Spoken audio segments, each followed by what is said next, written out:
Good evening, Yang Gang, and thank you for joining Securing the Bag with Seth Underwood. This is your host, Seth Underwood, in case you weren't too sure, and like always, we have a lot to talk about tonight, and very little time to do so because the technological singularity is just around the corner, and the machine elves wait for no one. One of our main stories tonight will specifically be about technological advancement in one given area. We're talking about deepfakes tonight, but that's later on. You know what's even closer than the tech singularity is the 2019 summer debates. We are now 13 days away from June the 26th. Let me double check on that actually, because my math apparently just keeps getting wrong. Yeah, that seems right. So perfect.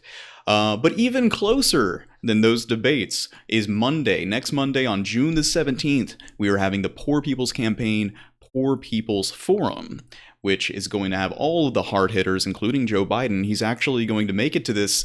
I'm excited. All of the hard hitters are going to be involved with this, and we're going to have Yang and Bernie and Biden and Warren and all of these people together in one room to talk about the issues that drive us all forward. Biden's had some interesting things to say. Of course, we're going to address his dumpster fire of a campaign, as always. But I just kind of want to do some quick business real quick about the stream.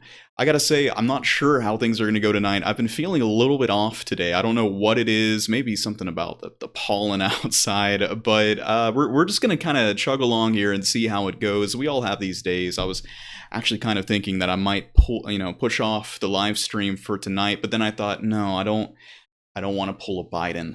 I want to pull a Yang and make sure that I'm fighting to secure the bag each and every night. So just hang in with me here if things go a little off track in a little bit. Now, as for everything else, though, we are still on track towards 1,000 subscribers. I want to thank all of my new subscribers that I got from yesterday's episode. I really appreciate you guys chiming in and sharing and everything. We really need to push towards 1,000 subscribers for $1,000 a month. And a special thanks to my first Patreon subscriber again. I mentioned last episode, but I'll go ahead and mention it here again today. I'm still working on my first tier of patron goals to meet and everything, but I am pledging to play Striking Vipers with the first 10 patron subscribers. And if it's fun enough, then how about just the first 100 patrons? So I am on the record for that pledge. So yeah, be sure to share this video, share this live stream to any Yang Gang members you might think would be interested. The more people who are in the chat every night talking about Yang and bringing up some interesting ideas, the better this live stream will be, the stronger we will grow, and the closer to securing the bag we will get. Special thanks to people already in the chat here. Alyssa, I really appreciate you joining along with the stream. I'm glad to have you here tonight. You as well, Spider-Man.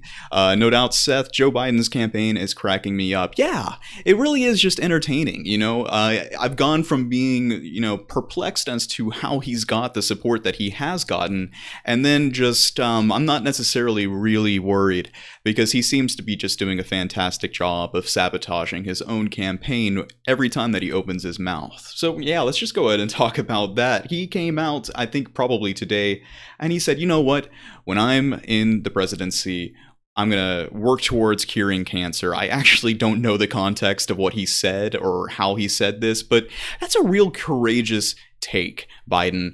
Apparently none of us have thought before that cancer is something that we should strive to try and cure, but you, being the warrior that you are going to make it happen.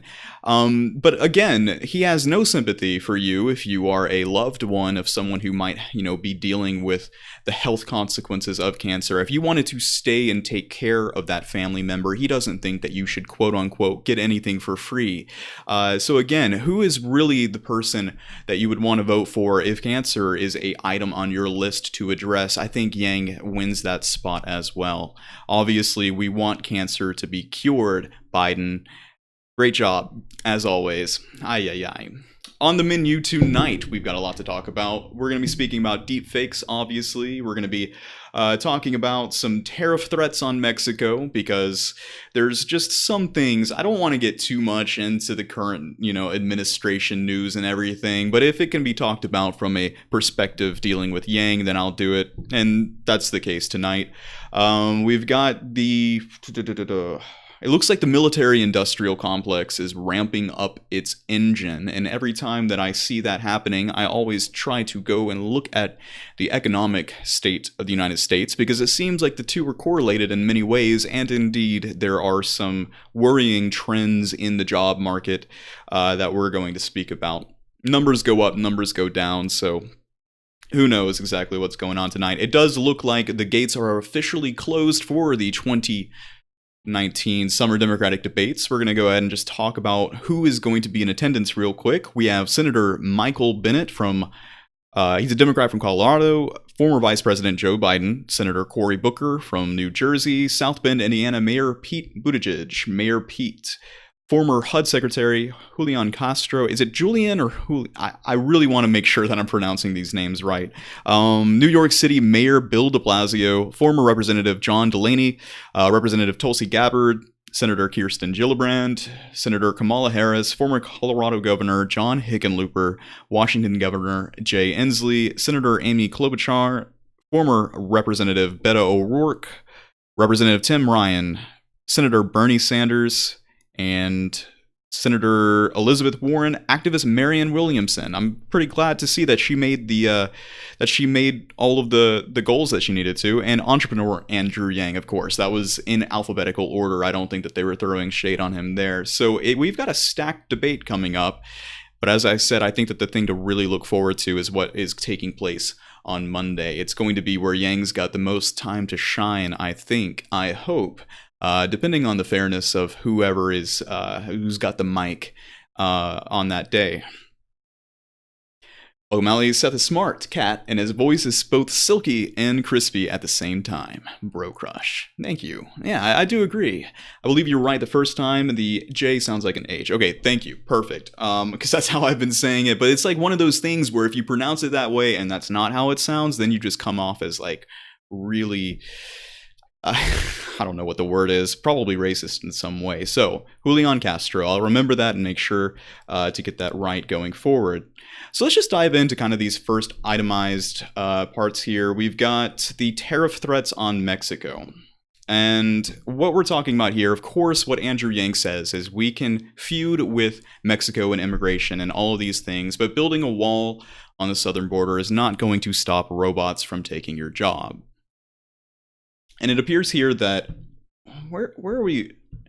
This was on my list for some reason. It had an angle for Yang, but I'm like honestly blanking on it here. This is the derailment that I warned y'all about that I may have. I'm going to think about it later on. Let's put that on the back burner and go straight into the deep fakes. Now, I talk a lot on this show about the technological singularity, and the tech singularity shows up in many different ways. I spoke yesterday about how it is also a fusion in the way that we're able to communicate closer to each other in faster times. We're already on a global scale. We're about to have 4 billion people join us on the internet with Elon Musk's Starlink.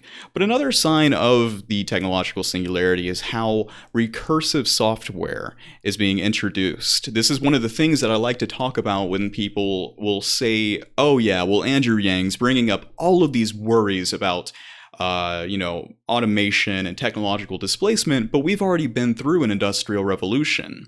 And they like to also say in this assertion that the industrial revolution is some sort of historical constant that we can kind of go off of. It really was a historical first, the degree that happened. And we celebrate Labor Day because thousands and thousands of people did die. It was a bloody affair.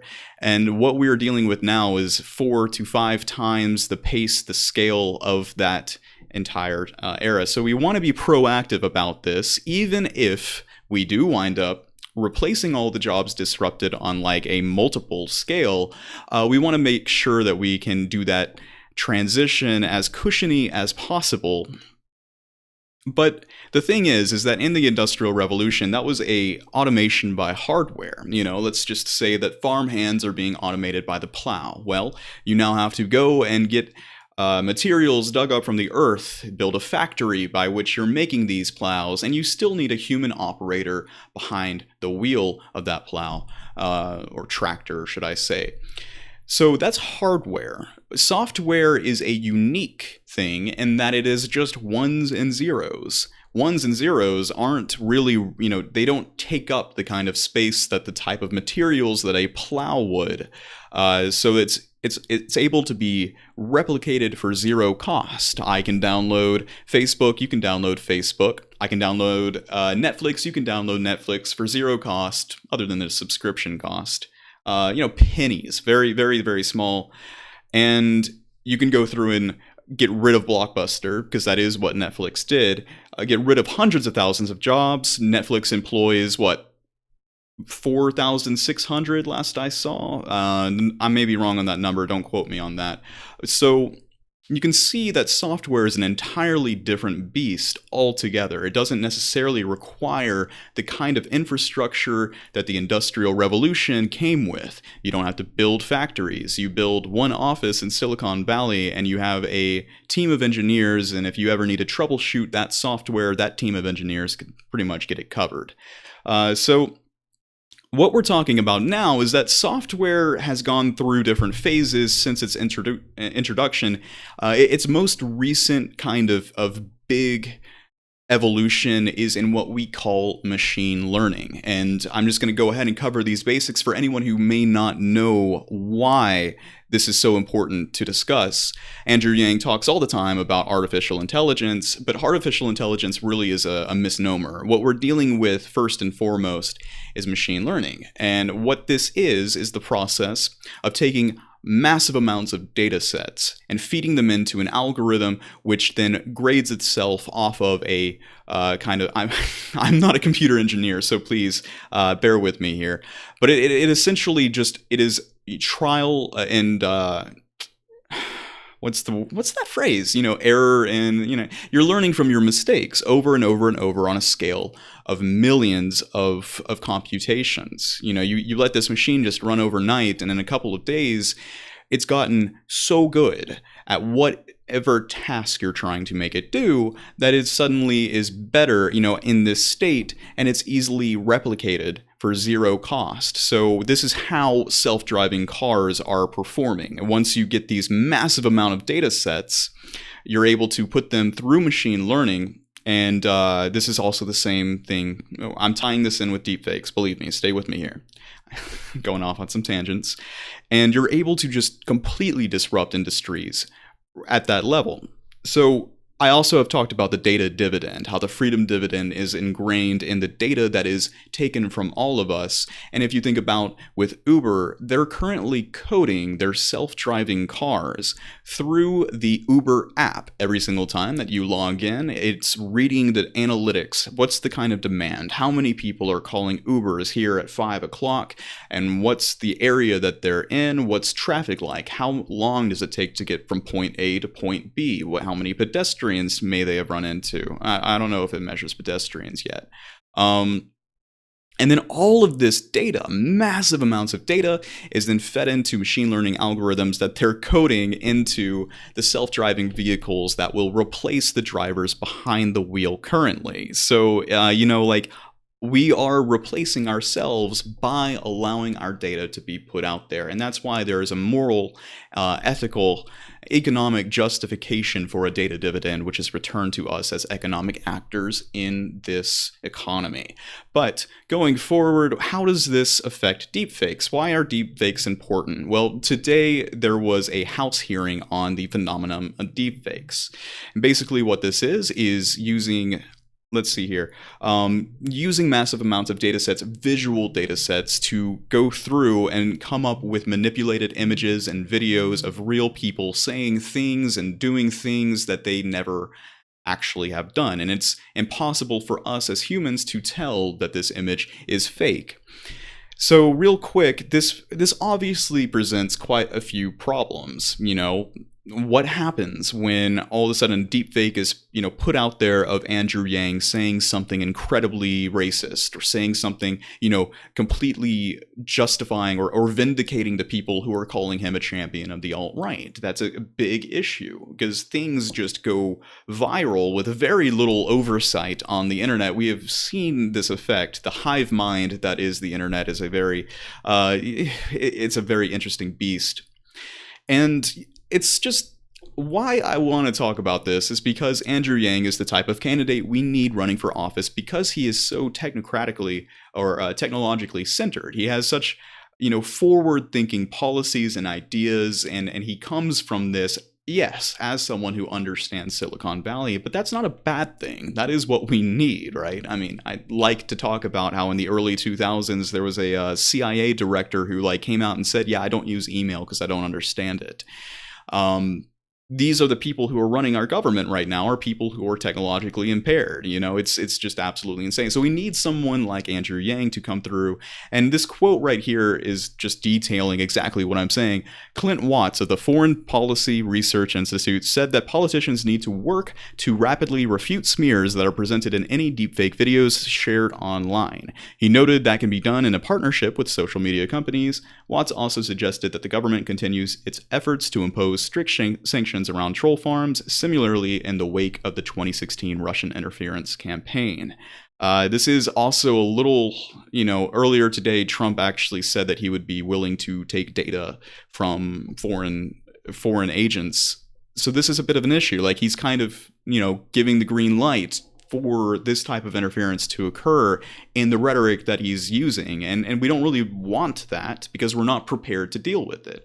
Now, we should have been prepared to deal with this, and all of these articles and the NPR articles, NPR news segments that I've been listening to, they all talk about how this is an insurmountable issue. Well, really, it's not. I mean, it's an issue that we can easily overcome. It has to do with educating people, first and foremost, but also, secondly, we have to introduce an entire framework of cryptographic hashing and verification of accounts. Just like how if Andrew Yang's got that blue check mark off of his Twitter account, we know that that tweet came from Andrew Yang. We need to suddenly say you cannot believe anything that you see on the internet unless it's coming from these checked accounts, these secure, these reputable and credible backgrounds. But obviously we don't have a system or an infrastructure in place like that, so we should be very concerned about the effects that this type of technology may have.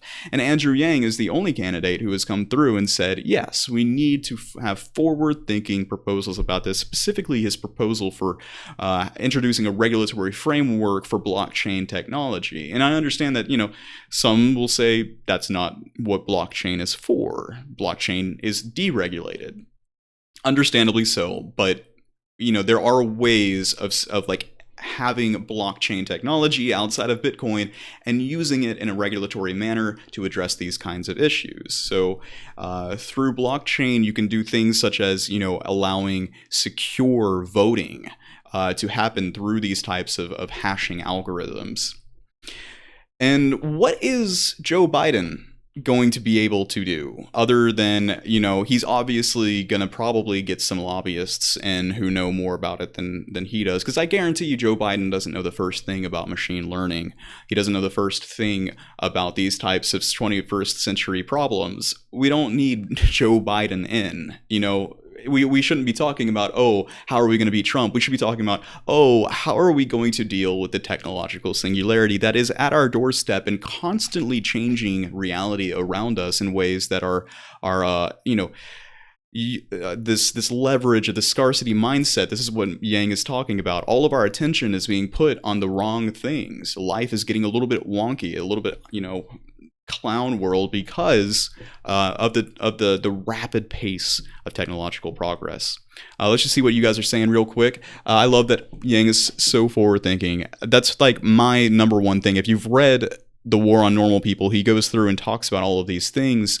That's probably why I like him the most. And seeing how Bernie's come through, and he seems to be missing the automation angle, and same thing with Elizabeth Warren, it really just kind of makes me a little bit discouraged. I don't like that the technological, technocrat is used as a slur against Andrew Yang, because for me, it's just nothing but a positive, a benefit. He's not ingrained in those industries like they would like you to believe. So what you all did not know, though, I can guarantee, is that you're actually watching a deepfake right now. I'm not real whatsoever, and I know this may come to a shock to you, but I'm currently playing Striking Vipers with my first patron, so be sure to hit the subscribe button and keep on sharing this fake and completely not real video with all of your friends and the Yang Gang.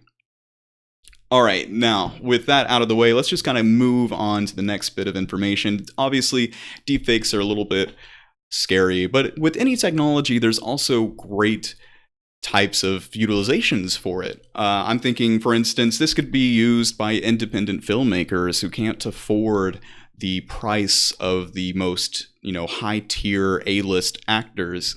Because with deepfakes, you could code in and perfectly get the type of artistic expression from an actor that you would like on the very first take, on the very first go. This is going to be used by up-and-coming film creators, the generations that are growing up with this technology to create absolutely amazing things, especially as you kind of like get a little bit more into the virtual reality aspect of what is coming down the road. And this will also give us very interesting, what are they? They're holograms, right? There was another episode of Black Mirror that had to deal with the topic of celebrity holograms and how, after you die, your likeness, if you haven't gone through and put some legal contract verbiage in your will, actually this is what Robin Williams did. There's a reason why it was Will Smith and not some sort of recreation of his voice or something like that. He specifically said, I do not want my likeness ever to be used ever after I'm dead.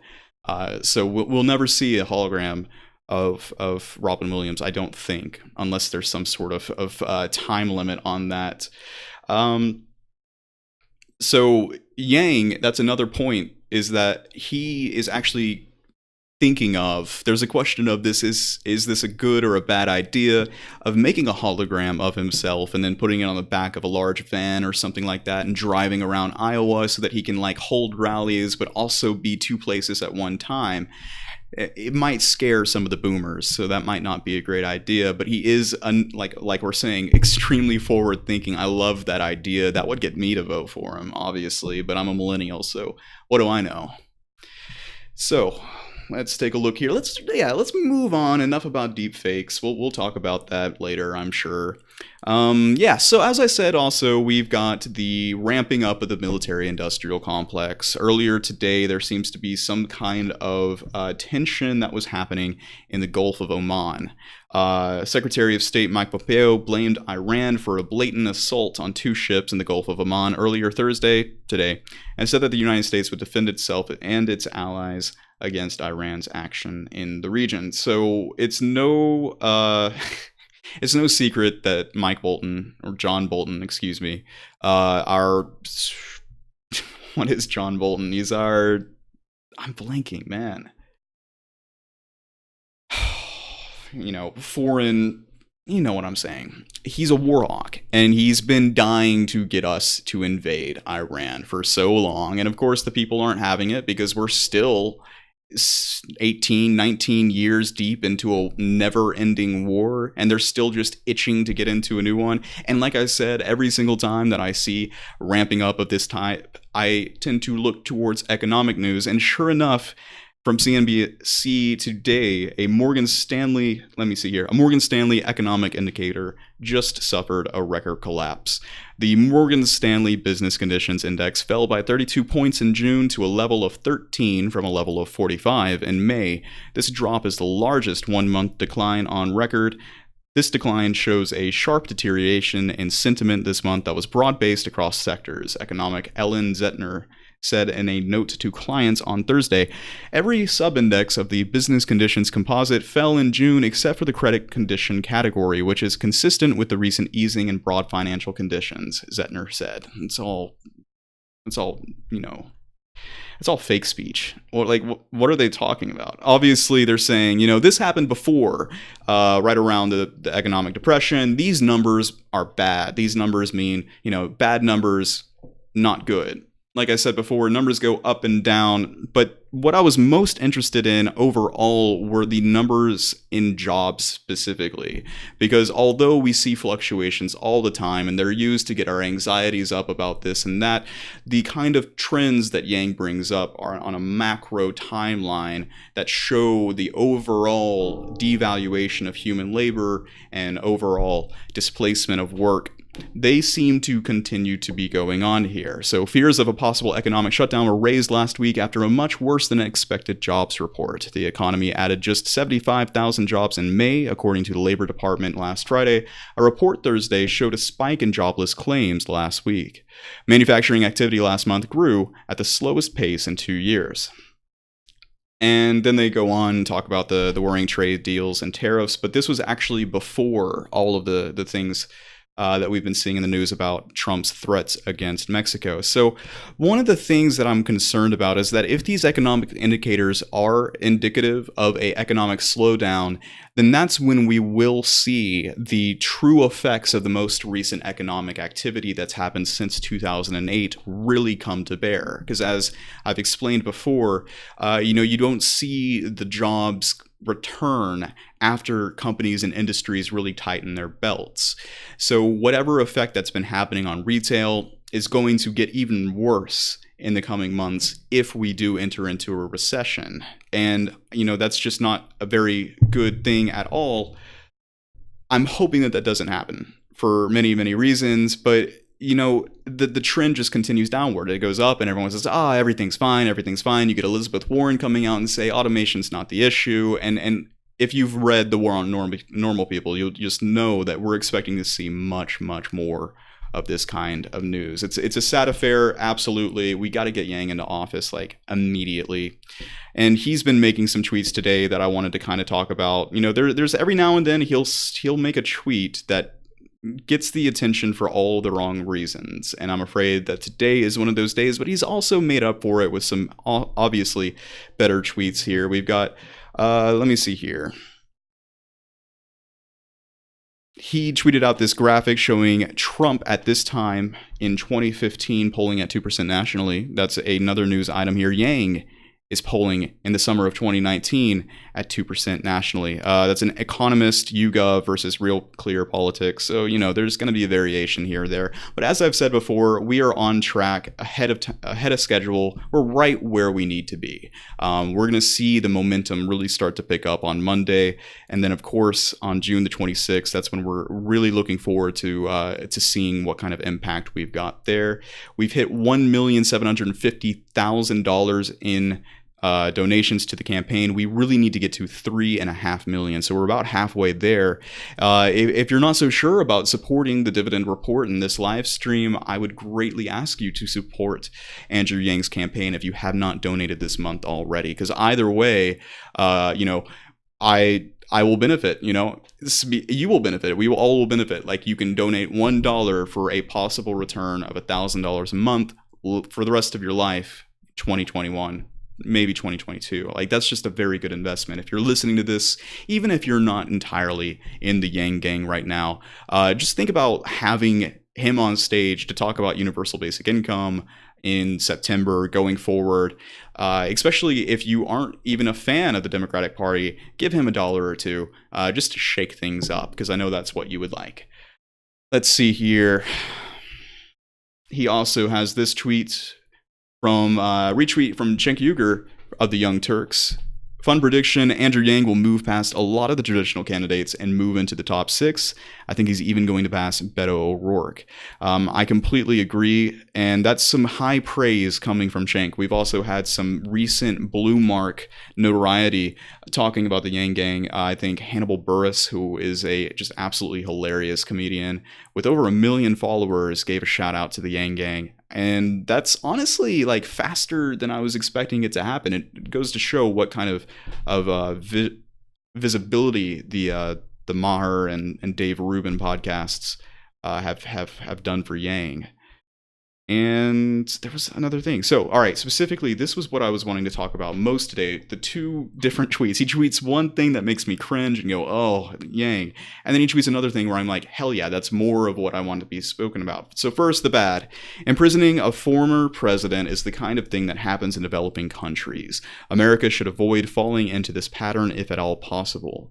The focus should be on winning in 2020 and solving the problems that got Trump into office. So I've seen people tweet at Yang and ask him for his opinion on what's going on in the administration that we have right now, and I've always appreciated the fact that he's kind of just kept his mouth shut on it. I knew that at some point he would have to say something. This just seemed to come out of the blue, and it wasn't worded correctly. I understand what he's trying to say. I don't think he said it correctly, and it's going to draw a lot of negative attention towards him.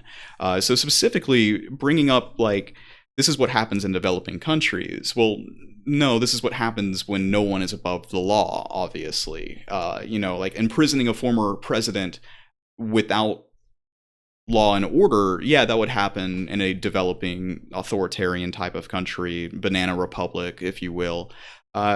Those aren't the kind of values that we like to think of our country as. We like to think of law and order as a constant, a machine that continues to, the slow wheel of justice, if you will. So that should always be on the table, especially a former president. So like he's saying, like, after this is all over, then whatever may have happened, if crimes were committed, then it's beyond the point. And I just don't necessarily agree with that in many ways. I mean, I'm not saying anything about Trump here. I'm just saying, like, if a president commits crimes, you would hope to see action taken, because after Yang, what happens if a demagogue comes into office and takes advantage of that fact? It's not, that just doesn't seem very nice, a nice thought for me. Yang is right on not going after Trump. Trump is a small price to pay for moving the country forward. And ultimately, like, I agree. I can agree with that sentiment. In just the way that he wrote this tweet, it came off in a very wrong way. It's one of the tweets that I think that he should go through and elaborate on, which I've yet to see that happen. The other tweet that I'm thinking of that caused a lot of hoopla was his discussion on identity politics, which that's a discussion that I'm not quite sure I'm prepared for yet, because it's such that is a quagmire of discussion right there. I'm happy that he's talking about what he's talking about, but Twitter is not the domain to do so. So I'm just gonna put that on the back burner. I'm gonna kind of collect my thoughts on that, but we're gonna talk about the political identity angle that Yang goes for here. So ultimately, he's made his stance here. We're not going to go after Trump, and all right, that's great. He's going to get some attacks on him, especially from the more progressive left side of the party, currently being driven by Alexandria Ocasio-Cortez, Rashida Tlaib, which are the kind of people who I thought would be most in Yang's corner, ironically, in a weird way. These are the things that I just can't put my thumb on. For instance, I've talked about Alex AOC's Green New Deal proposal. In the first draft of it, she had a universal basic income type proposal in there, and then went through and called it economic security for those unwilling to work. Just terrible verbiage. And sure enough, I had someone contact me who is a very strong Trump supporter and said, I've been listening to everything that you've had to say about universal basic income, but it looks like the Democratic Party has just killed it. And he was referencing Rashida Tlaib's Lift Plus policy. And I had this thought when I saw that happen, because one, it's not a universal basic income, and two, like, she is a kind of, she's toxic to the right, and like, to implement this type of policy, it's never going to happen if it's just being proposed by a more kind of extremist angle in the party. But Yang is the bridge. He's the bridge between two aisles, and yet this is going to cause them to come out against him in a very strong way. I don't know exactly what type of support. Let's say that Yang does win the Democratic nomination. is he going to have some issues? I mean, right now we can see this rhetoric being thrown at him, especially from more centrist candidates and even the more progressive supporters, even though I think the progressive supporters, like we're just like one parallel dimension away from them being completely behind the idea of universal basic income. It feels like, like I said, more of the clown world that they don't. But I'm a little concerned about the Democratic Party and Yang. I'm not sure why. I can't put my finger on this completely, because I'm just worried that we're going to see a whole bunch of the types of established welfare and nanny state. I shouldn't use that terminology. That's such a cliche type of, we're going to talk about this right afterwards, because the next tweet that I'm going to bring up is going to segue right into this perfectly. Really quick, let me see what you guys have to say. He treated that Trump remark after being asked that on the MSNBC interview today. I did not know that. Okay, well, thank you for elaborating on that. That makes a little bit more sense. Like I said, it felt like it just came right out of the blue. And so if I had seen the MSNBC interview, then there would have been more context, I'm sure, and I probably wouldn't have viewed the tweet in that way. But like I said, that's why Twitter isn't always the best domain to try and get these things across. Ultimately, he is still just completely unknown, and anything that he tweets that comes through and I may cringe at, I don't worry about it that much. There's no need to worry about it that much, because it's just gonna, it's all gonna be washed over. If this was happening this time next year, there may be a little bit more to be like, that's a little bit worrisome, but nah, it's all water under the bridge for now.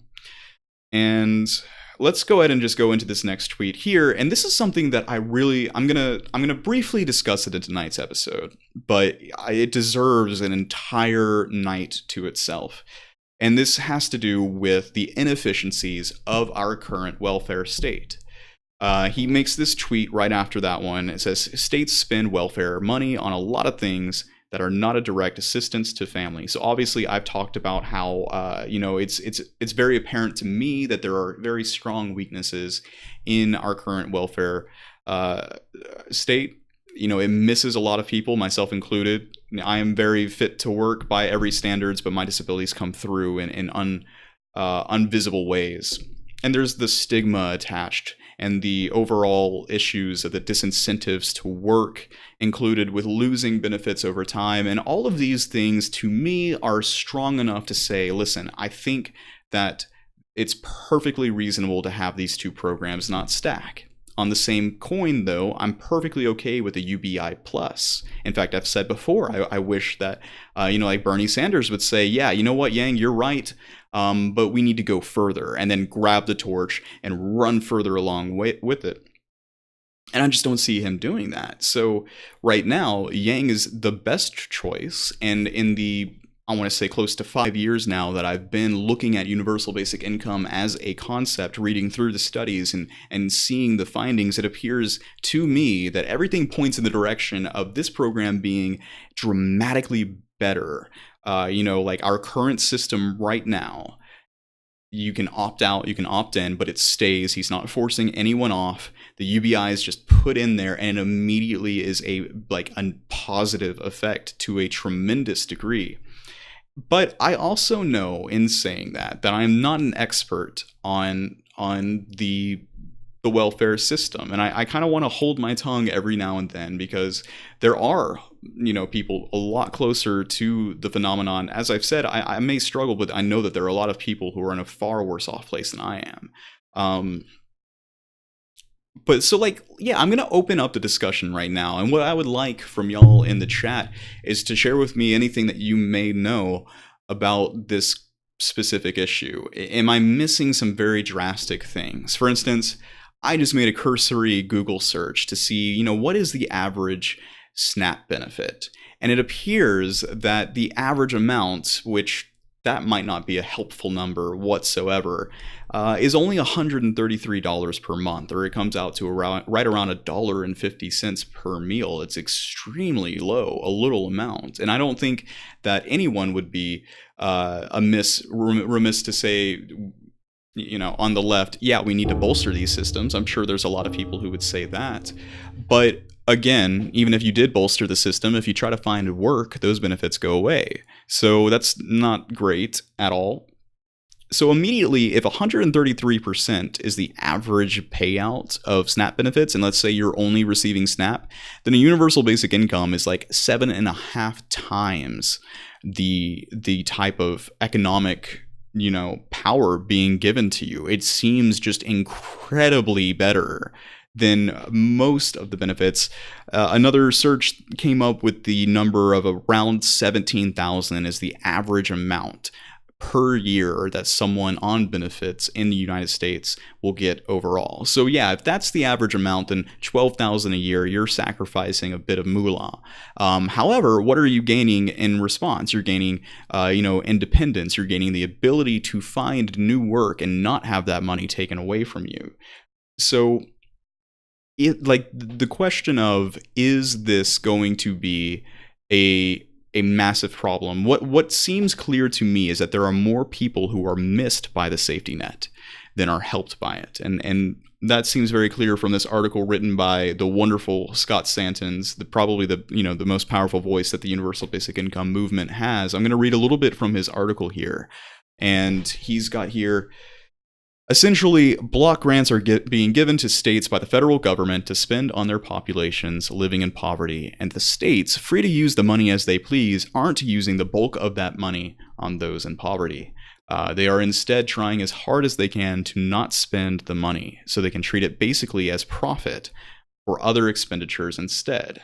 Take Wyoming, for example. Wyoming spent $32 million and did not spend the other $21 million in 2011 it had from the federal government to help its 64,154 citizens living under the federal poverty line. How many people received temporary assistance with the money they did spend? 674 of 64,154 under the poverty line received temporary assistance for needy families. That's right, 1% of those living in poverty in Wyoming got TANF. It also means Wyoming spent $48,643 on each of those 674 people to give each less than $5,000. Even worse, Wyoming was not spending an additional $31,000, $509 per person, that it had actually been given to allocate to those in need, and is instead spending that money elsewhere. And this really does just kind of make a lot of sense to me. Our system is based on the idea that you don't want to give money to people. You want to make it as hard as possible for that to get to the people in need, because we don't want people getting something for nothing, right? That's the entire problem. So you have a system built up to deny benefits to people in need, to say, hey, these people are fit for work. They don't need this help. And that's another huge reason why I'm against the idea of a federal jobs guarantee, of even saying, okay, well, let's just bolster the system. No, because bolstering the system will do nothing to fix that underlying root systemic issue. Pouring more money into this system that is already so ineffective is just a gigantic waste of money. You're lining the pockets of bureaucrats. And I'm sorry, why does that sound like just a right-wing thing to say? It just blows my mind when I see people on Twitter coming up and they're like, oh man, no, you're just you're a Milton Friedman-esque and, neoconservative who just wants to, take money away from the poor. No, the money is being taken away from the poor by the left. It's already, our current system is set against the people in need. And a universal basic income will reach everyone. It's unconditional. It's universal. No strings attached. You're not going to lose it if you choose to work. I understand that there are very special needs cases. There are disabled people to the degree that maybe they cannot deal with money in any sort of way whatsoever.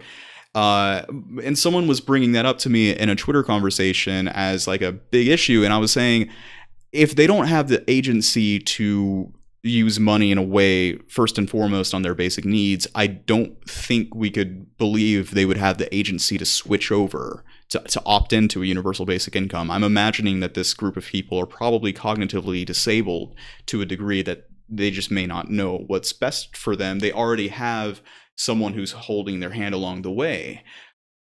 Is it possible, if you're in the chat right now and you're close to the welfare state, are there a lot of people currently receiving these benefits who would switch over to this and suddenly just completely wreck their lives?